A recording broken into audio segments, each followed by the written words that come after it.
वेदनादायक घटना होती, त्याला एक उत्तर देण्याच्या माध्यमातून काल जी काही ऑपरेशन सिंदूर होतं ते अत्यंत चांगल्या पद्धतीनं त्यांनी ते उत्तर दिलेलं आहे, त्याबद्दल त्यांचं अभिनंदन। 14-15 दिवसाखाली पहलगामला जो हल्ला झाला या हल्ल्याचा निषेध पूर्ण आपल्या देशाने केला आणि देशाने हा निषेध केल्याच्या नंतर मी प्रथम तर पूर्ण देशाच्या वतीनं मी मिलिटरीचं अभिनंदन करतो।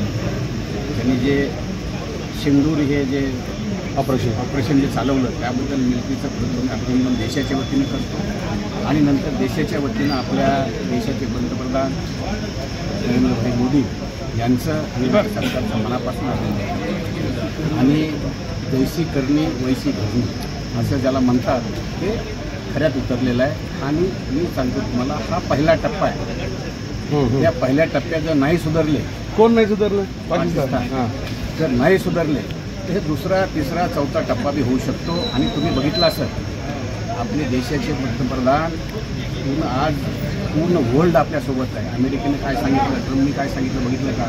तुम्ही भारतावर कुठल्या प्रकारची कारवाई करू नका, तुम्ही शांत बसा म्हणून सांगितलं। मग रशिया असेल, आपल्या इंग्लंड असेल, ब्रिटन, सगळ्या देशांनी जवळजवळ सगळे जेवढे राष्ट्र आहेत ते आपल्यासोबत आहे। ही भारताची जमेची बाजू आहे आणि भारताची जमेची बाजू ही जमेची बाजू असल्याचं कारण एकमेव नरेंद्रभाई मोदी आपल्याकडे। धन्यवाद। विटेकर साहेब, पाकिस्तानने जेव्हा हल्ला केला त्यांनी सामान्य पर्यटक मारले, पण भारतानं हल्ला करतावेळी काळजी घेतली आणि थेट आतंकवाद्यांवरती कारवाई केली आहे। समाधानी आहेत का तुम्ही या कारवाईवर? 100% समाधानी आहेत। आमची ती इच्छा आहे आणखीन याच्यापेक्षा जास्त काही उत्तर देता आलं तरी ते उत्तर द्यावं। मिलिटरीने याच्यामध्ये कसल्याही प्रकारची उतराई करू नये।